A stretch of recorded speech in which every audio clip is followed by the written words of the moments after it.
buo naman yung kanyang FESLAC, yun nga lang, malayo yung picture at hindi naman talaga malinaw ang pag-present sa media.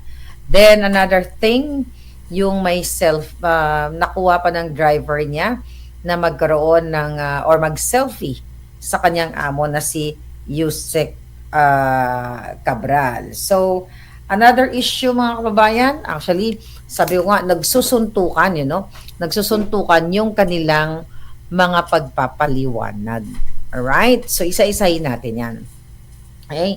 Isa-isahin natin yung mga pagpapaliwanag dahil yung pinaka huling interview, sinasabi ng, di ba pinag-usapan natin kagabi, yung mga statement ng asawa na gustong-gusto na lang makasama, yung si Yusek Cabral, then ayaw niyang ipa-autopsy, natakal natin yung isa-isa kagabi, balikan nyo na lang yung vlog. So na-miss ko yung sinabi niyang baka nadulas lang. Okay, play muna natin yung interview, napakasaglit lang sa ABS-CBN. Dito ko i-play sa aking phone, then tuloy-tuloy na tayong magbo-ball jack. Okay. Gano'n nila na ano. So kung ayun na, decision niya kami ng mga bata na kung ano, tapos nag-consult ako sa kasi ako, nakita ko yung ano ni Cathy, kung ano yung condition niya nung pagdating ko dito. Sabi ko, kita nyo, yung gas-gas niya sa paa, sa kamay, dito na sa kamay, magkasabit. Yun lang, sabi ko, ba't kailangan niya pang wala namang anything na ano. Ning ano? Na pwede mong sabihin na foul play. Tingnan natin ng sa NBI na mediko. Tingnan, biligtan namin, Sir, ang ano niyo po ba dito, sir? Naniniwala po ba kayong may pakulang o sinadya? Baka nadulas lang yun na kasi mag-unwind lang siya, diretso lang na Na ano? Ating tagang doon na yon. Di ba, nakita ninyo? Hindi natin alam kung yung asawa, hindi naman natin sinabi na guilty na kagad siya sa ni Maharlika, sa korte ni Maharlika. Pero, mga kababayan, yung statement niya na yung ni ano, 'di ba? Puro ano. Ano ang komento niyo diyon, mga kababayan? Okay. Sabi ko nga, ang daming nating dapat balikan, okay? Red flags. Kasi sinabi niya baka nadulas lang. Mga kababayan, ulit-ulitin natin, kung asawa mo 'yon, lahat ng possibilities, lahat ng person of interest, katulad ng driver, ay pagdududahan mo. Kasi like few hours after nategi, di umano, o kasi, although kinonfirm ng NBI na si Cathy Cabral, pero sa ating mga, mapanuri, nagdududa pa rin tayo. Mga kababayan, nagdududa pa rin tayo kung ito ba ay talagang aksidente. Kasi sabi ko nga kagabi, hindi mo kaagad maro-roll out yan kung aksidente. Kasi mga kababayan, di ba, sa first day, 2 days na ngayon, o 48 hours, hindi ka agad, ang daming red flags na ayaw ipa-autopsy. Then, during the first day, sabi ko, kung nanood kayo ng NCIS, Law and Order, Forensic Files, di ba, hindi yan isang araw o 2 araw na solve kung ano talaga yung kung ano talaga yung nangyari sa katawan, okay, sa katawan ng isang biktima. Kasi mga kababayan, ang sinasabi ngayon ng DILG, ng gobyernong Bangag, di ba, ni Remulla, yung julol na yan, na crush ni Liza Tanas, sinasabi niya ngayon na wala daw foul play. Sabi ko nga, just 48 hours, nagkaroon ba ng toxicology test? Sinabi ba nila sa taong bayan na negative si Cathy Cabral sa pulburon or sa sleeping pills or sa any drugs, 'di ba? Kasi standard 'yan, mga kababayan. So nagkaroon ba sila ng thorough investigation nga na sinasabi natin? Hindi pa nga sila nag-provide ng tignan muna namin, maghahanap muna kami ng mga witness, Baka kasi may may naka-witness nung before and after na nangyari. May CCTV pa? May CCTV ba na sasabihin nila dapat na, teka, i-make sure muna namin, bilang NBI, bilang ahensya ng government, like NBI, PNP, di ba? Although tinanggal yata nila yung head dyan sa Benguet dahil malamya or, hindi daw sumunod sa tama yung kanyang pag-i-investigate. Ito, exactly. Kasi talagang hindi sila sumunod sa tama dahil itong DILG, itong Bangag Administration na naglabas na kaagad, mga kababayan, naglabas na sila kaagad ng information na zero foul play. Balikan uli natin yung nangyari kay Paulo Tantoco na it took days, maybe a week, yung bago ni-release yung kanyang body and also bago natapos yung toxicology test. Kasi hindi natin alam, di ba, kung si Cathy Cabral ba, nung pumunta ba siya doon, ay uminom ba siya ng alak, under the influence ba siya, o whatever. Yun na nga, kung meron ba siyang iniinom, i-consider mo yan. Kung meron ba siyang kondisyon, meron ba siyang sakit sa puso, may history ba siya in the past, yung mga ganun-ganun, di ba? Kung mainom nga siyang pangpatulog, mamaya uminom ng, maya, pinainom ng, what do you call that? Like dito sa Amerika, yung lorazepam, di ba? Yung mga sedatives na tinatawag. So, maraming pwedeng naiimbestigahan na yung factors kung bakit siya na laglag. 'Di ba? Walang ganun-ganun lang sasabihin lang, zero foul play. Chuchu. Sinabi lang ni DILG Remulla. 'Di ba? Sabi ko, walang thorough investigation, like within 24 hours lang may result na kaagad sila. Na hindi natin alam kung kung under the influence.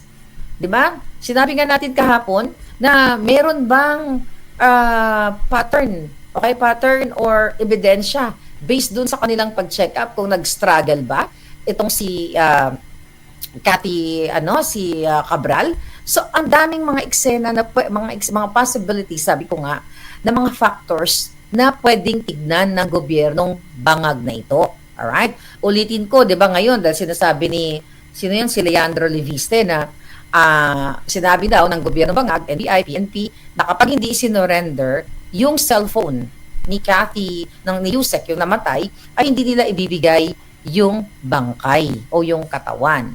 Mga kababayan, sabi ko nga, SOP yan. Standard yan na talagang kunin yung mga cellphones, bags, kasi titignan niyo kung sino yung uli niyan tinext, sinong last call, sinong kausap niya. Kasama talaga yan, SOP lang. The problem, na maiintindihan natin, na hindi naman talaga tayo nagtitiwala dito sa Bangag Administration patungkol sa kanilang mga imbestiga na yan. Kaya nga sabi ko nga sa family, kung talagang kayo ay concerned, i-extract nyo, i-transport nyo lahat ng messages, emails, okay? Emails at kung ano pa na kaya nyo gawin, like pictures and everything, na intact yung inyong, mga conversation ng inyong kapamilya. Hindi ko kayo tinuturuan para i-conceal, itago kung ano man yung mga ebidensya na yon para hindi mabura ng Bangag Administration na yon. Pero yun na nga, medyo contradicting kasi yung sinasabi, yung statement nung asawa. Yun nga, sinasabi nga natin na parang nonsense or illogical na sasabihin niya na, baka nadulas lang yan. Di ba? Nadulas lang na wala pang na hindi pa natatapos yung investigation. Sabi ko nga mga palangga, pa lang, wala pang natatapos na ba ang 48 hours? Wala pa, pero ganun na yung statement nila. So, hindi nagkakatugma dahil sinabi ng family na wala daw sa kanila yung cellphone. Hindi daw binigay. Tapos ang sinabi naman nitong ni Remulla, ni DILG, Remulla, na ayaw daw ibigay ng family. So again, which is which? Sino talaga ang nagsasabi ng katotohanan dito? Dahil clear na ngayon ng Bangag Administration na, okay, tapos na, wala ng foul play. Sabi ko nga, kung natatandaan ninyo, nung ilabas ko yung pulburon video, nataranta si Bangag noong 2020, last year, nilabas ko yung pulburon video, tapos naggupit-gupit sila ng Manila paper, ng mga folder, dinikit-dikit yung mukha ni Bangag, na ito, based on our forensic. Hindi naman gano'n ang forensic. Ang forensic science, gagamit ka ng methods. Gamitin mo yung science. Di ba? Based on, gathering facts based on science. Pero ang ginawa ni Bangag doon, dahil nataranta siya, naglabas yung pulburon video, nagupit-gupit ng Manila paper. So alam natin na ganito ka, julul, at ginagawan pa nga ng Bangag administration ang taong bayan na akala mo magpapaniwalaan natin sila, mga kababayan. So, dahil sinasabi nga natin na itong issue, itong pagkamatay na ito, hindi ito ordinaryo na persona. Itong taong ito nasangkot at nag-testify sa Congress na mayroong anomalya at dumaan sa kanyang mga opisina at sa kanyang opisina yung mga insertions. Okay, yung mga taong, mga politiko, mga kongresista nakasabwat dito sa paglustay o pagnakaw sa pera ng bayan. Meron sa interview ni Congressman Leandro Leviste na gusto sana ni Cabral na maging state witness pero hindi siya, kumbaga hindi in-entertain o hindi siya pinayagan, mga kababayan. So another thing, okay? Another red flags. Etong si John Vic Rimulya, etong statement niya, I think in-screenshot natin yan. Okay? May sinabi siya dito, may mga engineers ba dito? Sabi niya, DNA fingerprint results are consistent. Ang autopsy, number 1, tingnan muna namin yung scene of the incident. Wala kami nakitang foul play. Ang kotse niya ay walang nakitang signs of foul play either. Number 2, yung autopsy is consistent with blunt force trauma, okay, from fall. Kasi sabi niya 30 meters yung binagsakan niya. Okay, 30 meters yung binagsakan niya. Parang 10-story building. So consistent, sabi niya, so consistent siya sa blunt force trauma and cause of death. Mga kababayan, ang 10-story, kaya tinatanong ko sa inyo, may engineer ba dito? Ilang meters, okay? Ilang meters yung isang story, yung isang building. Di ba, hindi, ang 10 meters is like, di ba, ito isang metro to? 1, 10. So, hindi siya siguro kung 10 meters, if you compute, baka 2 floors lang o 3 story. Not 10 story. Di ba? Anyone? Engineers here? Di ba? Ang 1-story building, based sa atin sa Pilipinas, yung 10 meters is not 10 stories o 10 palapag. Tama ba? 10 palapag. So, doon pa lang, okay? So, doon pa lang, mga kababayan, nakita natin na bako-bako or nagsusuntukan, okay? Ato sabi ganon, sabi ni Dan Scorpion, 10 feet. Ayan. 10 meters yung sinabi niya eh. Ayan, 10 feet. Oh, tama. Ito, teka, wait. Meters yung sinabi niya actually. Oo nga, no? Ang liit lang yung 30 metro. Diba, this one is 1 meter ito, di ba? Yeah. Pero ang 3 meters, ibig sabihin, no, 3 meters kada palapag.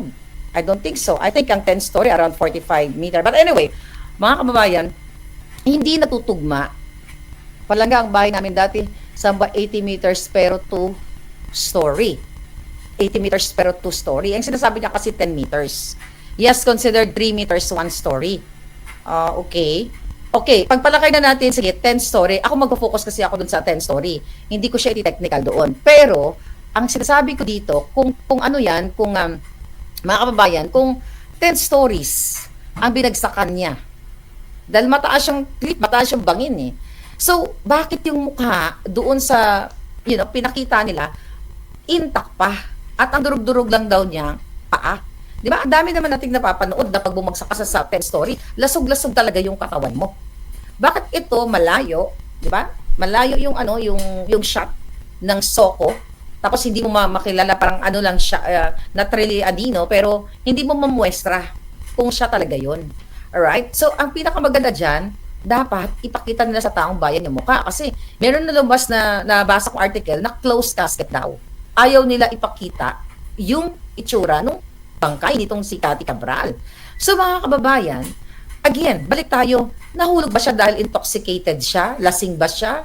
Meron ba siyang sedatives? Diba? Ang dami talagang pwedeng angulo. Pero sinasabi kagad nila clear na, like sabi ko, within 2 days clear na kagad. Talo pa nila ang Amerika, diba? Sa Amerika, sabi ko nga, yung result na kinuha ko sa coroner's dito sa Los Angeles. Nakita nyo yun.